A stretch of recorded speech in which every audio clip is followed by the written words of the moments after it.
இந்தியாவில் இந்த வருஷம் டெம்பரேச்சர் அதிகமாக இருந்ததுனால மட்டுமே கிட்டத்தட்ட 402 பேத்துக்கு மேலே இறந்து போயிருக்காங்க. தமிழ்நாட்டில் இன்னைக்கு மட்டுமே 42 டிகிரி செல்சியஸுக்கு மேலே வெயில் போட்டுச்சு. சரி, ஓகே, இதெல்லாம் எதுக்கு எங்கள்கிட்ட சொல்லிட்டு இருக்கீங்கன்னா, இப்போ நம்ம பார்க்க போகிற இன்வென்ஷன் தான் இது எல்லாத்துக்குமே ரீசன். 100 days 100 இன்ட்ரெஸ்டிங் இன்வென்ஷன்ல டே 24ல பார்க்க போகிற இன்வென்ஷன் தான் ரெஃப்ரிஜிரேட்டர்.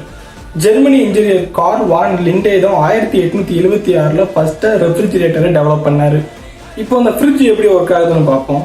R600A அப்படிங்கிற ஸ்பெஷல் கேஸ் மூலியமா ஃப்ரிட்ஜுக்குள்ள இருக்கிற ஹீட் அந்த கேஸ் அப்சர்வ் பண்ணி ஃப்ரிட்ஜுக்கு பின்னாடி இருக்கிற காயில் மூலியமா வெளியே விடும். இந்த ப்ராசஸ் கண்டினியூவா நடந்துகிட்டே இருக்கு. ஆட்டோமேட்டிக்கா ஃப்ரிட்ஜுக்குள்ள இருக்கிற ஹீட் வெளியே வந்துடும். அதனால ஃப்ரிட்ஜ் கூல் ஆகும். இப்படிதான் ஃப்ரிட்ஜ் ஒர்க் ஆகுது. ஃப்ரிட்ஜ் வர்றதுக்கு முன்னாடி ஃபுட் எல்லாருமே ஐஸ் கியூப்ல தான் ஸ்டோர் பண்ணி வச்சிருந்தாங்க. ஏன்னா அப்பதான் அது கெட்டு போகாம இருக்கும். அதுவே ஃப்ரிட்ஜ் வந்ததுக்கு அப்புறம் பலாயிரக்கணக்கான ஃபுட் வேஸ்ட் கம்மியாச்சு. ஃப்ரிட்ஜில் வைக்கிற ஃபுட் எப்படி கெட்டு போகாம இருக்குன்னா அதில் பாக்டீரியா ஃபார்ம் ஆகுறது ரொம்பவே கம்மியா இருக்கும். ஃப்ரிட்ஜ் ஹோம், ஹாஸ்பிட்டல், ஹோட்டல் இந்த மாதிரி பல இடங்கள்ல ரொம்பவே இம்பார்ட்டன்டான ஒரு விஷயமா இருக்கு.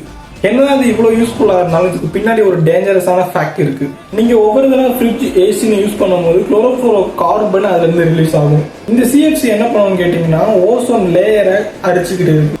அந்த ஓசோன் லேயர் இல்லைன்னா சூரியன்ல இருந்து வர UV ரேஸ் டைரக்டா ஹியூமனோட ஸ்கின்ல போடும். அப்படி படுறதுனால ஸ்கின் கேன்சர் வர்றதுக்கு அதிகமா வாய்ப்பு இருக்கு. இன்னும் பல ஸ்கின் அலர்ஜி ஏற்படுத்தும். நம்மளால ஃப்ரிட்ஜ், ஏசி, வெஹிக்கிள்ஸ் இதெல்லாம் யூஸ் பண்ணாம இருக்கவே முடியாது. ஆனா இதை கம்மியா நம்மளால யூஸ் பண்ண முடியும். நம்ம ஃபியூச்சர் ஜெனரேஷன் கொஞ்ச நாள் இந்த பூமியில வாழணும்னு நினைச்சீங்கன்னா இது எல்லாத்தையுமே யூஸ் பண்றதை கொஞ்சம் கம்மி பண்ணிக்காங்க. இதை எப்படி கொஞ்சம் சரி பண்ணலாம்னா அவங்களால முடிஞ்ச வரைக்கும் மரத்தை வளர்க்க ட்ரை பண்ணுங்க. இந்த மாதிரி இன்ட்ரெஸ்டிங் இன்வென்ஷன்ஸ் பத்தி தெரிஞ்சுக்கிறதுக்கு நம்ம பேஜை ஃபாலோ பண்ணிக்காங்க.